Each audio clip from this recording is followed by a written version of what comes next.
Have Gemara, will babble. Friends, what's up?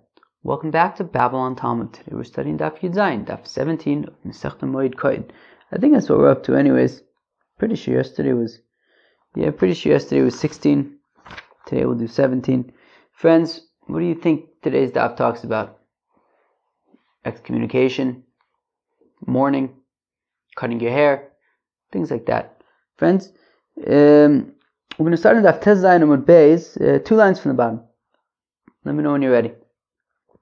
Amr Tanchum Bedu B'chia Ish Kfar Ako, Amr B'Yakov Bar Acha, Amr B'Simloi, Ve'amri La some say, Amr Tanchum Amr V'Funa, Ve'amri La and some say, Amr V'Funa L'chude. Friends, somebody said, Talmud Shenida L'chvodo Niduyo Nidui. That if you have a student, a Talmud Chacham, and he excommunicated a fellow because he felt that he was not being given the proper respect. So niduyo nidoy, it's a good excommunication. It works. Okay. Titanias within an abaysim nuda l'rab nuda l'tamid, that if a fellow is excommunicated to the teacher, then memele he's excommunicated to the student oichit. Right, Kilu, if you're excommunicated from the students, so that trickles down to the teachers, and it trickles down to the students as well. Menude, the Talmud ain't menude l'rab, but if you're excommunicated from the student, so then it doesn't mean that you're excommunicated from the teacher. L'rab hu de'enu menude haluchu le'ama menuda, and the implication being, if you are excommunicated to the student, so you're not excommunicated to the teacher, but to the rest of the world you are excommunicated.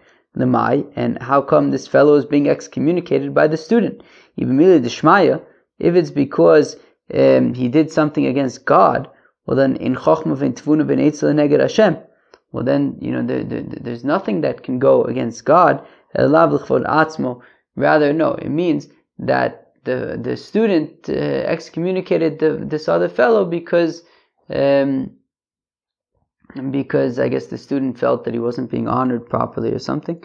So he excommunicated the fellow, and it's a real excommunication. Okay, what do you want me to tell you? Amr of Yosef says of Yosef tzub me'abanon of Vedina lenafshe b'milsa de psikale, says of Yosef that a Talmud Chacham is able to paskin, I guess, a judgment with something that he knows for sure is the halacha. Okay, I guess if you have a Talmud Chacham who knows with 100% certainty that the halacha is a certain way, so then alright, so then I guess he's able to pass an halacha by himself. It's very interesting. What exactly are the limitations to that? Okay. So there's a certain Talmud Chacham that unfortunately word got out that he was shtickle inappropriate. Amr Rav Yehuda, so says Rav Yehuda, so what do we do? Okay, so there was a certain Talmud Chacham who was being inappropriate, and Rav Yehuda says, so what do we do? So the Shamte, if we excommunicate him, but his community needs him. He's the rabbi of the community, lo the Shamte. But if we don't excommunicate him, but if he's being inappropriate, we can't just not communicate with him. It's making a chilul Hashem. So Amr the Rabbi Babachana midishmiya loch beha. So if Yehuda says to Rabbi Babachana, he says, hey, have you heard anything about what to do in this situation? Omerle. So Rabbi Babachana says, that this is what Rabbi Yochanan said. What does it mean that the lips of a kohen they guard knowledge and beseech? I don't know, request, look for, search for Torah from his mouth, because he's an angel of God. If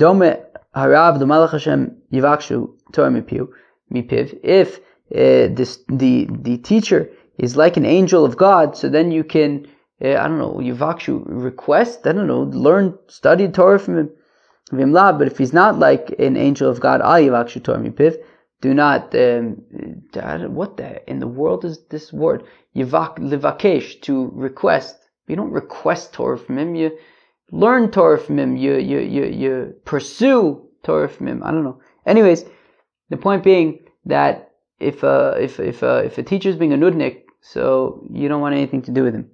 So Shamte Rav Yehuda said, okay, well, if that's the case, I have my answer. This guy is being inappropriate. We have to excommunicate him. Okay. L'sof ichlush Rav Yehuda. In the end, Rav Yehuda got sick. Okay. Ultimately, at a certain point, Rav Yehuda got sick. Also, so the rabbis came to be mevaker choyle.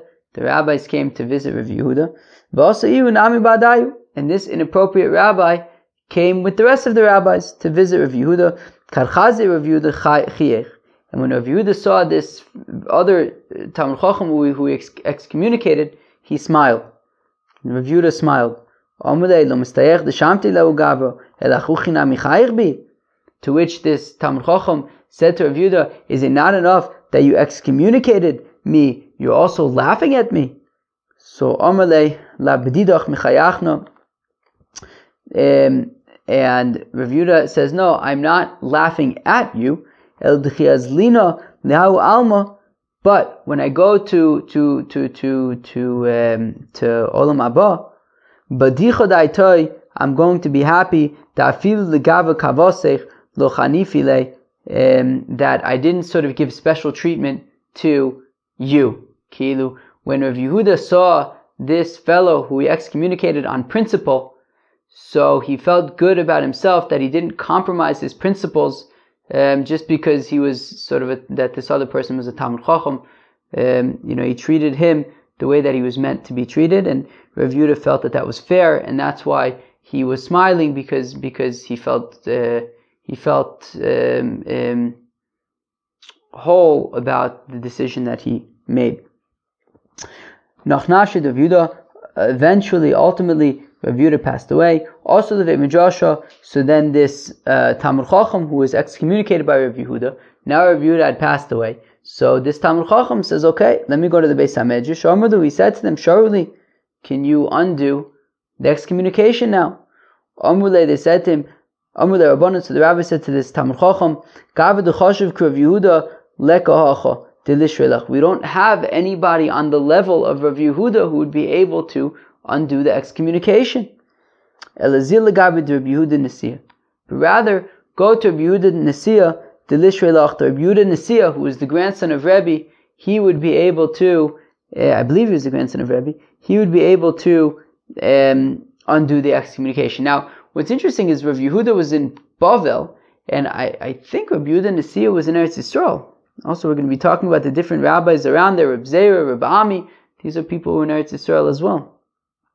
So I guess, I don't know if they were saying to this Talmid Chacham, like you have to travel to Eretz Yisrael to go to Reb Yehuda Nesiya, and then he's the only person who can undo Rav Yehuda's cherem, excommunication. Also, so this Talmid Chacham went to Reb Yehuda Nesiya, Amalei, the Reb Ami. So then Reb Yehuda Nesiya says to Reb Ami, Pok ayin bedine, imibaya lemishrele sharile. So Reb Yehuda Nesiya says to Reb Ami, he says, look, there's this Talmid Chacham. Go and look into the situation, and if you determine that we can undo the excommunication, so undo the excommunication. Ian Reb Ami bedine. So Reb Ami looked into the situation with this Talmid Chacham, Sarva the Mishrele, and his opinion on the matter was, okay, we can undo the excommunication. So Amar Reb Shmuel ben Achmani al Raglav, at which point Reb Shmuel ben Achmani stood up, and he said, Umashivcha shabeis Rebbe, a maidservant in the house of Rebbe, when she excommunicated somebody, she was taken seriously. Shalosh shanim, for 3 years. Yehuda chavereinu, Rabbi Yehuda, our contemporary, who was one of the gedolim, Rabbi Yehuda, alachas kama v'chama. Certainly, then we shouldn't take lightly his excommunication, and we shouldn't just undo Rabbi Yehuda's excommunication. Reb Zera, my dekamon, says Reb Zera, says, wow, look what's going on over here. The also idna haisavik v'midrasha, that Reb Shmuel ben Achmani all of a sudden showed up in the Beis HaMedrash today. The Akama Shnei Lo also, that Reb Shmuel ben Achmani hadn't been here into this Beis HaMedrash for many years, and all of a sudden he's showing up today just at the time that this Talmud Chacham is requesting that his excommunication should be undone, and Rabbi looked into it, and he was leaning towards undoing the excommunication. All of a sudden, by coincidence, we have Rav Shmuel Bar Nachmani over here who points out that the shifcha of the maidservant in the house of Rebbe excommunicated somebody, and that wasn't undone. Certainly, then we should not undo the excommunication of Rav Yehuda. Shma mina lo miboy lemishralei. So Reb Zera says it must be that we should not undo the excommunication. Lo sharle, so ultimately they did not undo the excommunication. Nafak ki kabachi va'azil, and so this Talmud Chacham left the Beis HaMedrash and he was crying because his excommunication didn't get unexcommunicated. Also Zibura came a B Vitarke Amose, and Poshit stung him on the how do we say this? Shmekel. Vishachiv ilavayu vishachiv, and he Poshit died. Well, that's one way to go. Ailu l'ma'arta the Chassidei, so they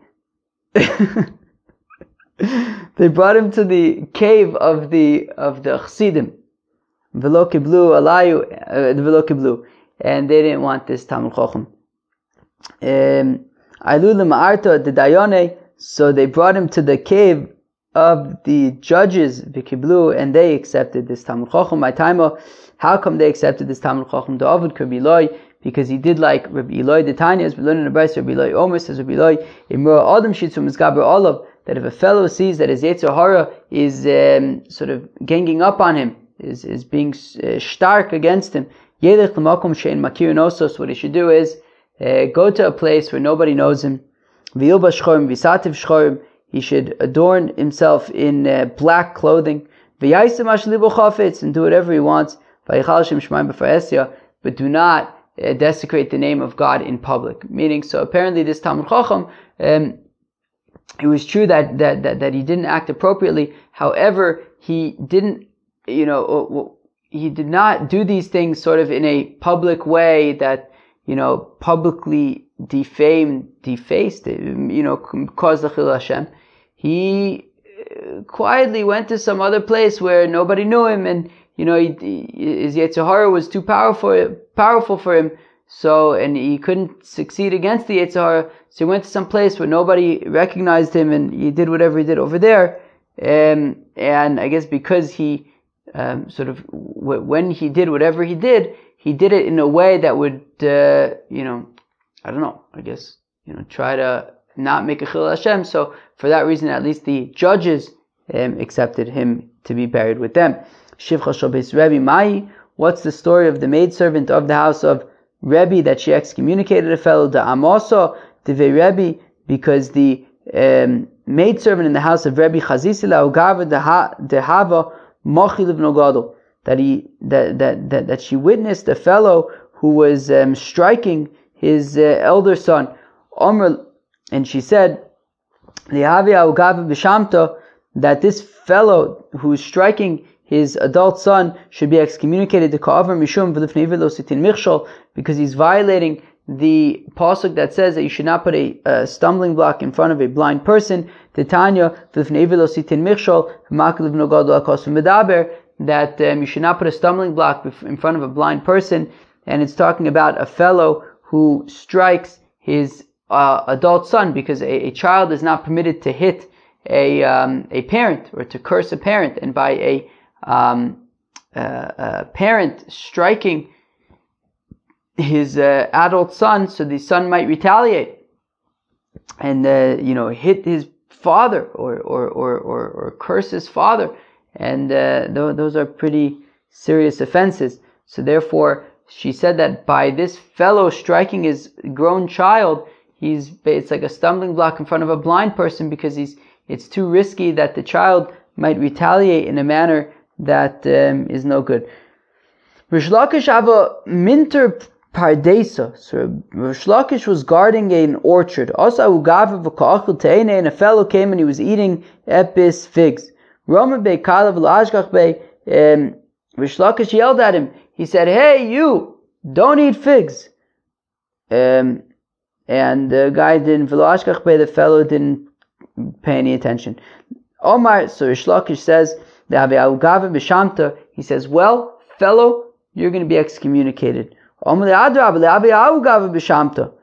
the fellow replied, and he says, "Ma pitom, you Rish Lakish should be excommunicated. Just because maybe I owe you some money because I chapped the Rhine figs, but okay, so I have to pay you back." Right? There are monetary implications there. Why do I have to get excommunicated? Also, the Midrashos now Rish Lakish came to the Beis Hamedrash Amrulei Shelo Nidui Shelcha Eno Nidui, and they in the Beis Hamedrash they replied to Rish Lakish and they said, actually, the excommunication that this other fellow put you in, right? When he said, "I shouldn't be in excommunication, you should be in excommunication." So in the Beis Hamedrash they said, actually, his excommunication that he applied on you is a real excommunication, Shelcha Eno Nidui, but the excommunication that you applied to him is not actually an excommunication because he was only, he had to, maybe he owed you money, but not necessarily an excommunication. Umay takante. So what can Rish Lakish do in order to get out of his excommunication? Zil legabe delishrei lach. Well, go back to the fellow and ask him to undo the excommunication. Lo yadainale. But Rish Lakish says, I don't know who the fellow is. Amrulei, so they said to him, Zilagai ben Nisiya, so go to the leader of the generation, the Lishrelach, that he can undo this fellow's excommunication. The Tanya, as we learn in the Bryce, that if a fellow gets excommunicated and he doesn't know who the fellow who excommunicated him is, so in that case you could just go to the sort of head of the generation and he'll sort it out for you.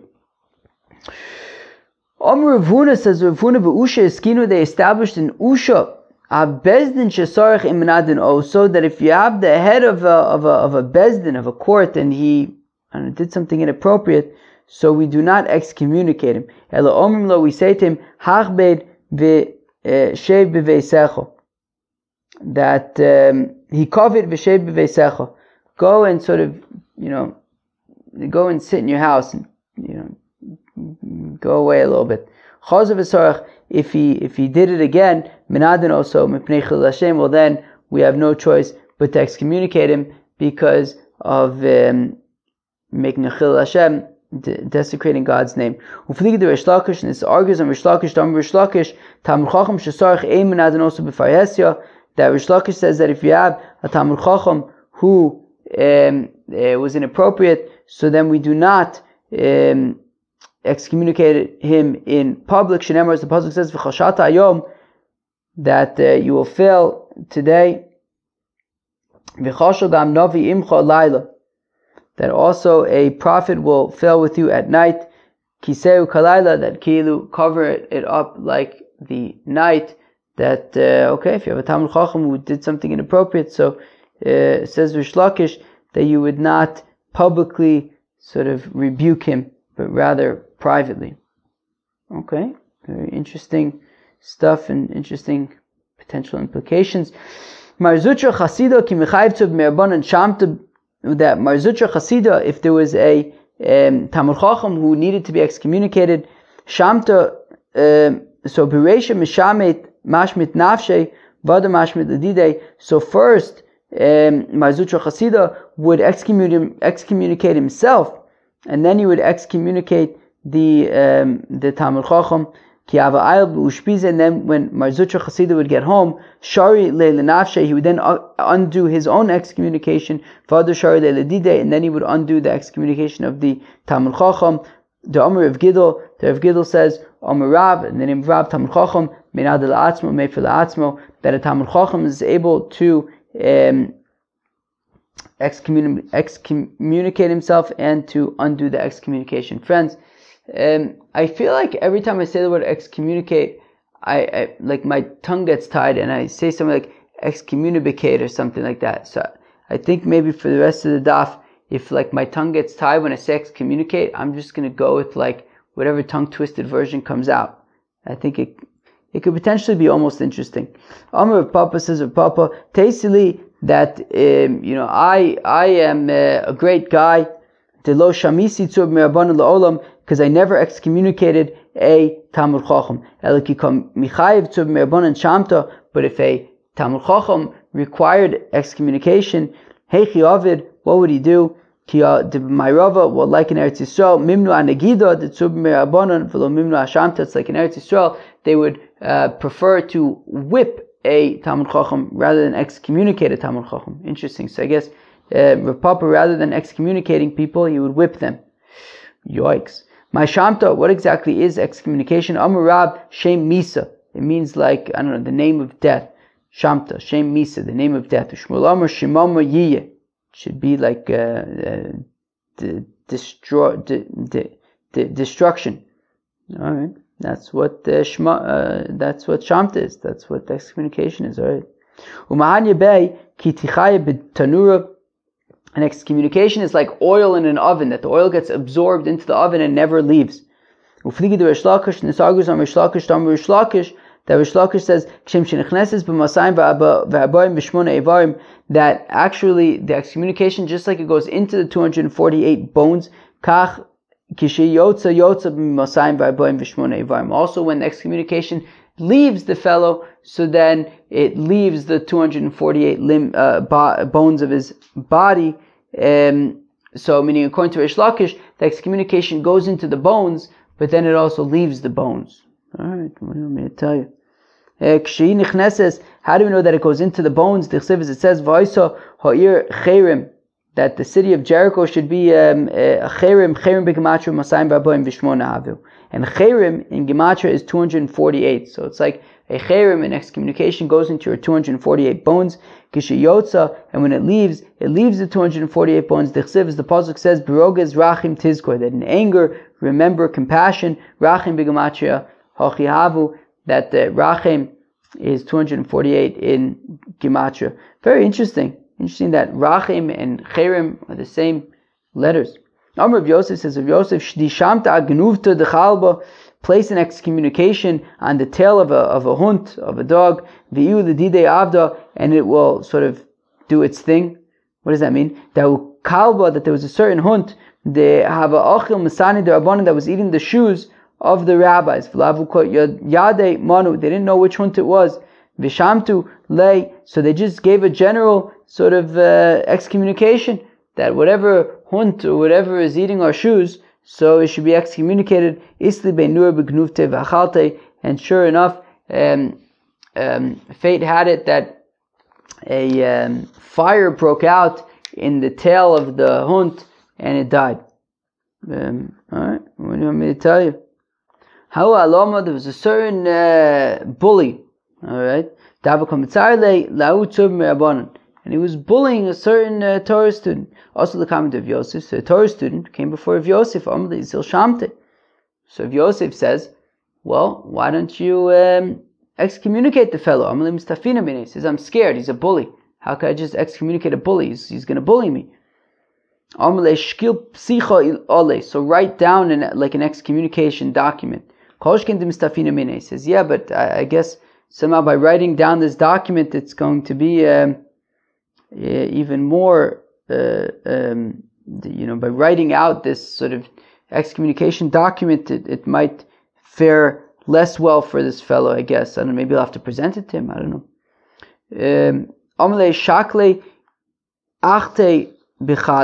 So take this excommunication letter and put it in some kind of a vessel, kavre, and put it in a graveyard where there aren't so many people. Vikarbe alpha shipur, and then blow 1,000 shofar blasts into the vessel by Bayan Yoman for 40 days. All right. So he did this. He wrote this excommunication letter, put it in a vessel, went to the graveyard, blew 1,000 times into the shofar, with the shofar into the vessel. Poka kada umis alama, and then the vessel kind of cracked or broke or split, and the fellow died. Wow. Okay, friends, with great power comes great responsibility. Ma'ashipure. So, what are these like shofar things? Shenifrayin mimenu. Well, shipure, I guess, are shenifrayin mimenu, that they pay back from him. My tavra, what's like the shvarim, right? Because you go to a tkiya and a shvarim. Rav Yitzchak Breder of Yehuda, tavrei bate rame, that it breaks like these big houses. Titanis we learn in the Brisa, Rav Shimon ben Gamliel, kol makom shnasu chacham meineim omiso oni. Okay, that says Rav Shimon ben Gamliel that wherever the rabbis put their eyes, it's either death or becoming poor. Okay. Alright, what do you want me to tell you? I don't know. So a Nazirite and a leper. Okay? So we had said in our Mishnah that if you have a Nazir, right, a fellow who makes this neder, I don't know, promise, whatever it is, a Kabbalah, whatever it is, he takes upon himself that he's gonna not cut his hair, he's not gonna drink wine, he's not gonna become tamei meis, all these kinds of things. So in the event that he becomes tamei, so he's got to wait, until he's tahor, and then he cuts his hair and he brings a korban. So, and also a fellow who's a mitzorah, right? He's got this skin disease thing, so he's mitzorah, and then when he becomes tahor, so also he shaves his head and brings a korban. So the Mishnah had said that if they become tahor on Chol HaMoed, so they can get a haircut. So Ba'amine Reb Yirmiyah Reb Zera, so Reb Yirmiyah taka asked Reb Zera, Bishlo hayolayim pnai, oduma af bishoyolayim pnai. So Reb Yirmiyah asked Reb Zera, he says, well, when we say that this Nazir and this Mitzorah can get a haircut on Chol HaMoed, is it because they became tahor on Chol HaMoed, i.e. before Yom Tif they were still tamei, and therefore getting a haircut before Yom Tif begins, before the festival began, was not an option because they were tamei, and they only became tahor in the first place on Chol HaMoed, and that's why they're allowed to get a haircut? Or possibly, maybe they were tahor already before the festival began, and even so, they're still allowed to get a haircut on Chol HaMoed. So let's read it again. Are they allowed to get a haircut on Chol HaMoed because they only became tahor in the first place on Chol HaMoed and they didn't have an opportunity before the festival? Or maybe even in a situation where they had an opportunity to get a haircut before the festival, but nonetheless they didn't, they would still be able to get a haircut on Chol HaMoed. Armalei Tanina. So Reb Zera says to Reb Yirmiyah, well, we talk alone in a brisa called Elu she'amru mutarin legaleach b'moed, that all of these people, we said that you're allowed to get a haircut on Chol HaMoed, b'shlo hoya lo im pnai. It's specifically when they did not have an opportunity before the festival. So for example, I don't know, a guy comes back from jail. So he didn't have an opportunity before Chol HaMoed, before the festival, to get a haircut. So he can get a haircut on the festival. Avo hoya lo im pnai asur. But if they had an opportunity to get a haircut before the festival began, so then they're not allowed to get a haircut on the festival. However, Nazir u'mitzorah afal pi shehoyeloim pnai mutarim. But in the case of a Nazir or a mitzorah, even if they became pure before the festival and they were able to get a haircut before the festival, still they're allowed to get a haircut on Chol HaMoed, shelo yashu korbanosei, so as not to delay the offering of their korbanos, because a Nazir and a Mitzorah, when they become tahor, they cut their hair, and then after they cut their hair, they bring korbanos. Now, if we say that, so in the event where they were able to cut their hair beforehand, before Yom Tov, but they didn't. So if we would say, well, now you're not allowed to get a haircut on Chol HaMoed, well then that also means that they're not going to be bringing their korbanos until after the festival, and we don't want that, so therefore we say that specifically a Nazir and a Mitzorah are able to get haircuts on Chol HaMoed so that they could bring their korbanos ASAP. Tana, we have a brisa, and the brisa says a kohen ve'ha'ovel, that a kohen and a mourner, mutarin bigiluach, they're allowed to get a haircut on Chol HaMoed. what does this mean that a Kohen and a mourner are allowed to get haircuts on Chol HaMoed? So we're gonna try to understand each one individually, starting with the mourner, with the Avel. Hay Avel Echidami. What is the situation where we say that a mourner is allowed to get a haircut on Chol HaMoed? Ilema, if we're gonna say Shechol Shmini Shelo Be'erev HaRegel, that day 8 of Avelus was Erev HaRegel. So let's just say, we'll make an example. In our example, the first day of the festival is Shabbos. Okay? Now, this fellow is, let's say his father passed away the previous Friday.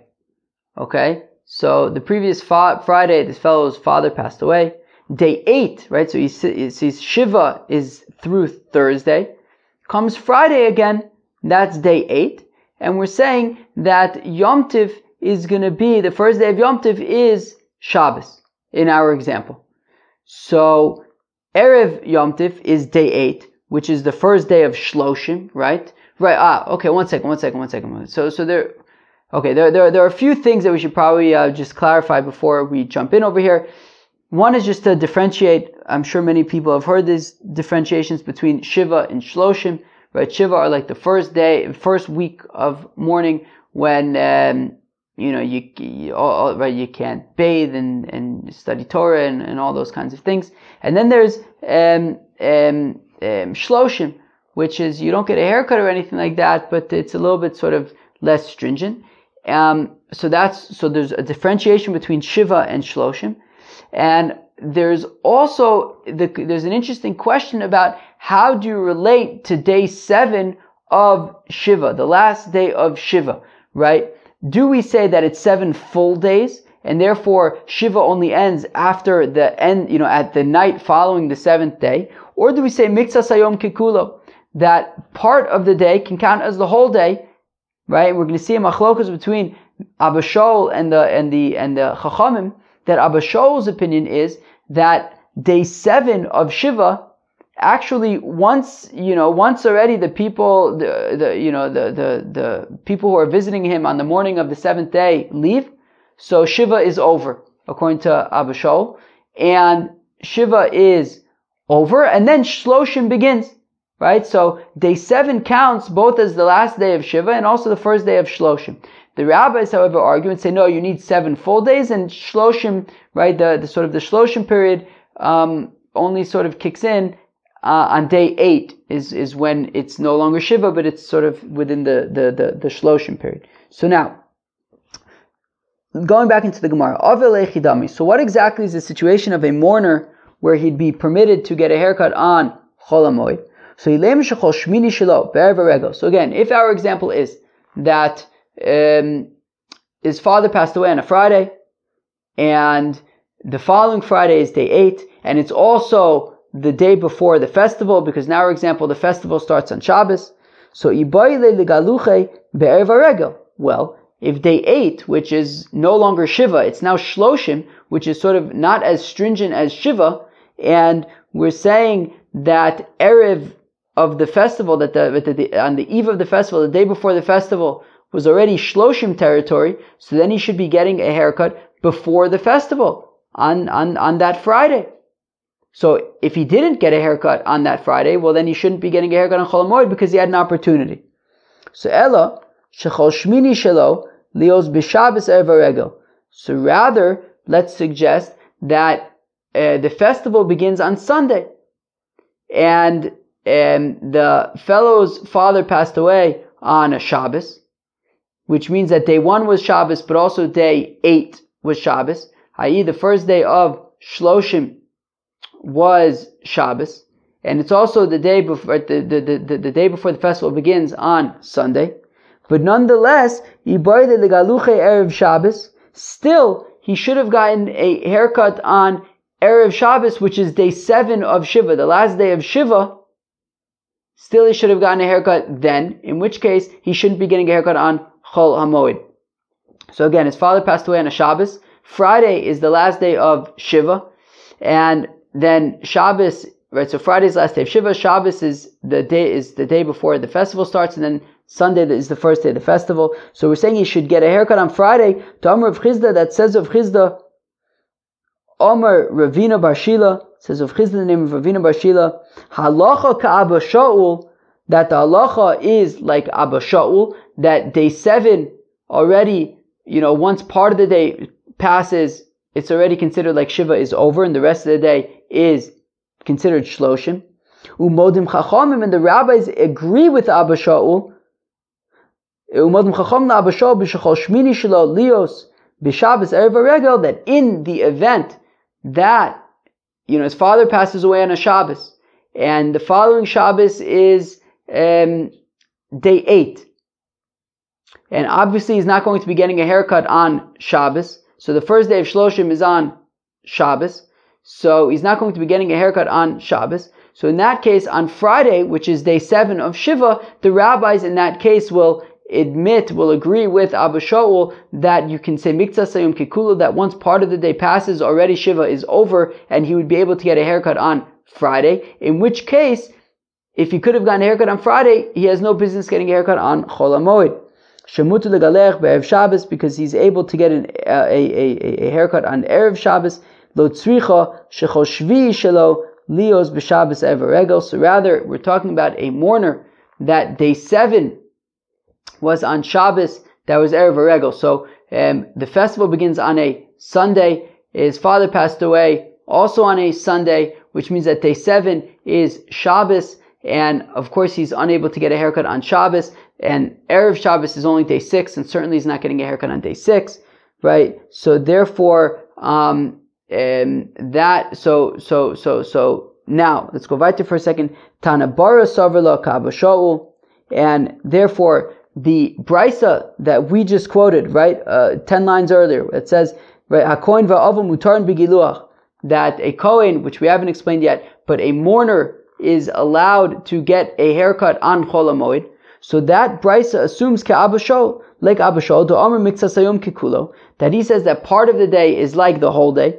V'yom Shvi olelo lechan ulechan, and the 7th day of Shiva counts as both the last day of Shiva, but also as part of the Shloshim. So v'cheven de Shabbos have. Now, so if his father passed away on a Sunday, so day 7 was Shabbos, which means that day 7 is the last day of Shiva, but also that Shabbos is the last day of Shiva, but also the first, part of Shloshim. So technically speaking, he could be getting a haircut that day because it's already Shloshim and it's before the festival. The festival begins on Sunday. However, have onus, v'chem de Shabbos have onus, but of course it's Shabbos, so he can't get a haircut on Shabbos. So have onusu, and therefore, since theoretically he could have gotten a haircut on Shabbos because it was already part of the Shloshim, but because it was Shabbos, obviously he wasn't going to get a haircut, so he was onus. It was sort of like nothing he could do about it. So because he was an onus, because there was nothing he could have done about it, so therefore he's allowed to get a haircut on the festival. Tana Didan Savar, where as our Mishnah, which when talking about the different people that can get a haircut on Chol HaMoed, does not include a mourner. So, i.e., our Tana assumes that a mourner cannot get a haircut on Chol HaMoed. So our Tana holds Savila Krabanan holds like the rabbis, the Amri Lo Amrin Miktzah Sayom Kikulo, that we do not say that part of the day is like a whole day, and therefore V'akati Lo Shlema Velus de Shiva, and therefore before the festival began on Sunday, there was no point where the Shiva was over, right? And therefore he's basically going straight from Shiva, which ends on Saturday night, right into the festival, and there was no opportunity where, it's like it's not like there ever was the option for him to get a haircut, and therefore he can't get a haircut. Meaning, according to Abba Shaul, who says that, he could have got, right, it was already the Shloshim, he could have, right, going into the festival, it's already Shloshim, and he could have gotten a haircut, but because it was Shabbos, he couldn't get a haircut, so therefore, okay, he can make up for it, he can get a haircut on Chol HaMoed. However, according to the Chachamim, there was never a period of Shloshim where he was able to get a haircut before the festival began, and therefore he doesn't have the opportunity to get a haircut on the festival. Now the Gemara asks, Hai Kohen Echidamis. Now what's the situation of the Kohen, that the Kohen is allowed to get a haircut on the festival? So if we're going to say that, well, his mishmar finished on the day before the festival, meaning, of course, we know from, I think, Masechta Tainis, that the mishmar, maybe even Sukkah as well, that the mishmar, the kohanim would serve in the temple, it would be from Shabbos to Shabbos. So if we're saying that the festival began on Sunday, and the fellows' mishmar ended on Shabbos, so so then you should have gotten a haircut ki'ilu before the festival, ki'ilu on Friday, right? Meaning if the mishmar is over on Shabbos and there's a festival on Sunday, so you could have gotten a haircut before Shabbos, right? As we know that because we know, right, from I think it was in Tainus that we said that the kohanim who are serving in the temple are not allowed to get a haircut during the week that they're serving in the temple, because we want them to get a haircut beforehand. However, on Thursday they're allowed to get a haircut in preparation for Shabbos. We see that you're allowed to get a haircut in preparation for Shabbos. So therefore, if we're saying that the Kohen, his mishmar ended on Shabbos and the festival was Sunday, so he should have gotten a haircut on Erev Shabbos, and therefore why is he allowed to get a haircut on Chol HaMoed?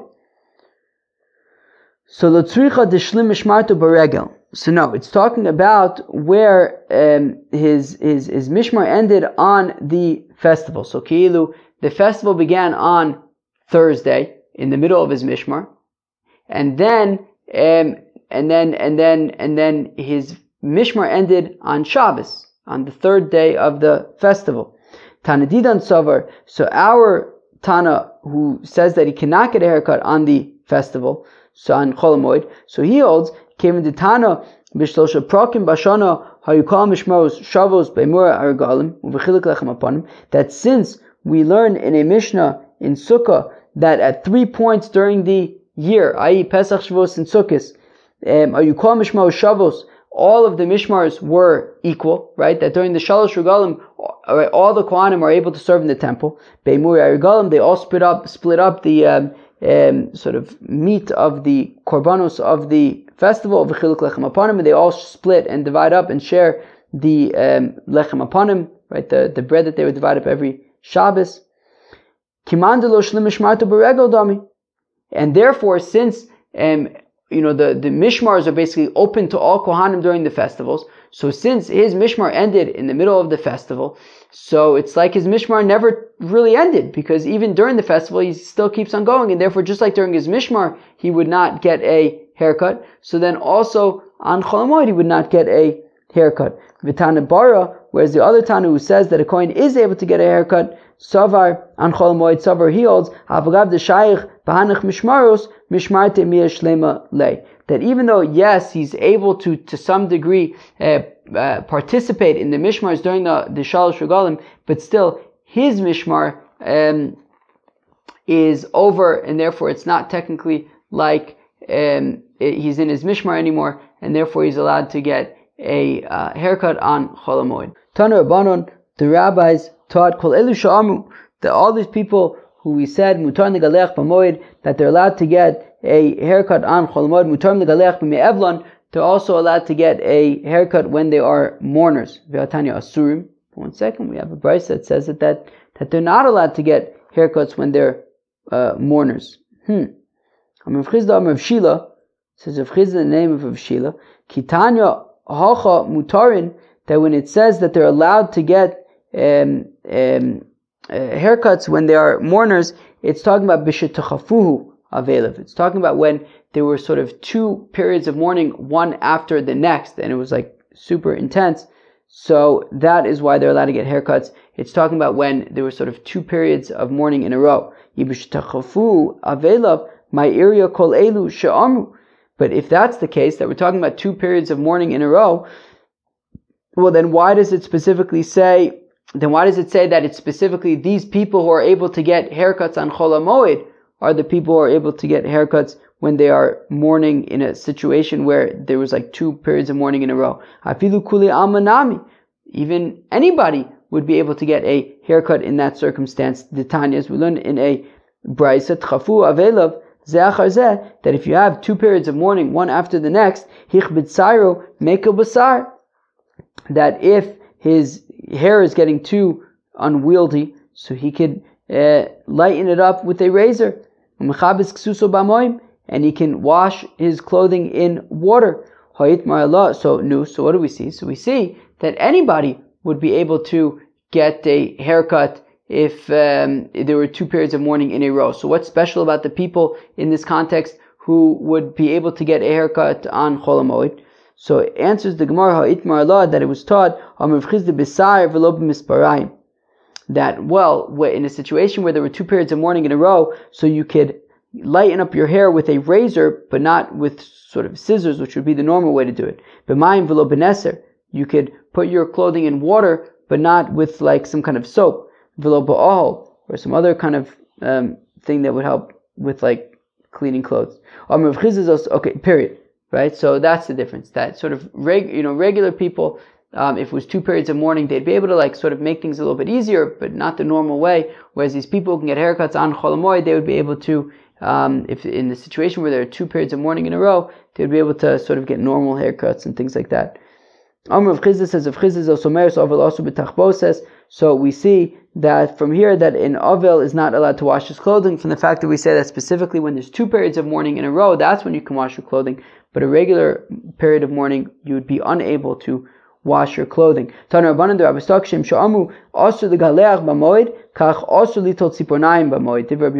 says that just like on Chol HaMoed, you're not allowed to get a haircut, you're also not allowed to cut your nails. Rabbi Yossi says that you're allowed to cut your nails on Chol HaMoed. Rabbi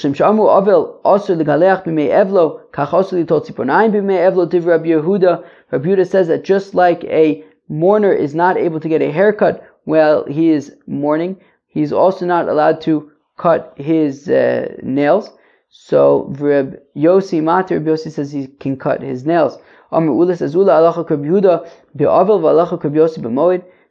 that the halacha is like Rabbi Yehuda, that he's not allowed to cut his nails by when he's in mourning, but the halacha is like Rabbi Yossi that he is allowed to cut his nails by the Chol HaMoed. Shmuel Amar, and Shmuel says halacha kirib Yossi, and Shmuel says that the halacha is like Rabbi Yossi b'moed uve avel. Both by Chol HaMoed and by mourning, he'd be allowed to cut his nails. That Shmuel says that the halacha is like the lenient opinion when it comes to avelus. I think we had, in the context of Eruvin, I think we said that the halacha is like the Mekil one by Eruvin. So here also we're saying that the halacha is like the lenient opinion when it comes to mourning, and therefore you'd be allowed to cut your nails. Friends, that was Daf Yud Zayin of Masechta Moed Katan. The first part of the Daf was, I guess, more kind of like discussions about excommunication, and then we moved back in to talking about cutting your hair on Chol HaMoed. We talked about the Nazir and a Mitzorah, that they're allowed to get a haircut on Chol HaMoed even if they were able to cut their hair before the festival, since once they cut their hair, they can then bring their korbanos. We want them to bring their korbanos as soon as possible, so therefore they can get a haircut on Chol HaMoed. We discussed mourners. We discussed the distinction. We started to discuss the distinction between the period of 7 days of mourning, which is more stringent, and then the remaining part of the 30 days, which sort of is not as stringent, and that if Shiva was over before the festival begins, so then you would be able to get a haircut before the festival. We said that in a situation where day 7 of Shiva fell out on Shabbos and there was a festival the next day, so there's a machlokas right between Abba Shaul and the Chacham, sort of generally of how we relate to the 7th day of Shiva, but it also specifically refers to how, if the mourner would be able to get a haircut on Chol HaMoed. But let's just, first, the machlokas between Abba Shaul and the Chacham is that Abba Shaul says that the 7th day of Shiva, once part of the day passes, then it's already considered like Shiva is over, and Shloshim has begun. Whereas the rabbis argue and say that, no, you need 7 full days until the night. However, they do admit and agree with Abba Shaul that if day 7 is a Friday, and then you sort of it's going into a festival, that then you would be able to get a haircut on that Friday, which is day 7. In that case, we would say Miktsas Yom Kekulo. In the situation where day 7 is on Shabbos, so Abu Shaul says, well, since day 7 technically is the last day of Shiva, but also the first day of Shloshim, it's Ki'ilu Shloshim began before the festival. That if the festival falls out on Sunday, so it's Ki'ilu Shloshim already began before the festival, but technically speaking, he couldn't get a haircut because it was Shabbos, so therefore he's allowed to get a haircut on the festival, whereas the rabbis say, no, day 7 only ends that night, and there was no period before the festival began that he was in Shloshim, and therefore there is no opportunity at all for him to get a haircut until, you can't get a haircut on the festival. We also saw machlokas about kohanim, that if you have a kohen that his mishmar ends in the middle of the festival, so it's a question of, how do we view, right, the fact that kohanim are able to offer korbanos, all kohanim are able to partake in the korbanos on the festivals. So if we view it as though his mishmar never ends, right, the mishmar that his official mishmar that sort of went into the festival never really ended, because he could still partake in the korbanos, and therefore he can't get a haircut for the entire Chol Moed. Or do we say that, even though yes, he could still partake in the korbanos, but still, and the lechem upon but still his main mishmar is over, and therefore he would be able to get a haircut during Chol Moed. And then we saw machlokas between Reb Yehuda and Reb Yossi about, can you cut your fingernails as a mourner and on Chol Moed? Reb Yehuda says no. Reb Yossi says yes. Ula says that the halacha is like Reb Yehuda, that you may not cut your nails when it comes to an avel, and the halacha is like Reb Yossi, that you may cut your nails when it comes to Chol Moed. And Shmuel says that the halacha in both cases like Reb Yossi, because we always pass like the more lenient opinion when it comes to mourning. Friends, that was Daf Yud Zayin and Masechta Moed Katan. I hope you enjoyed it. Peace out.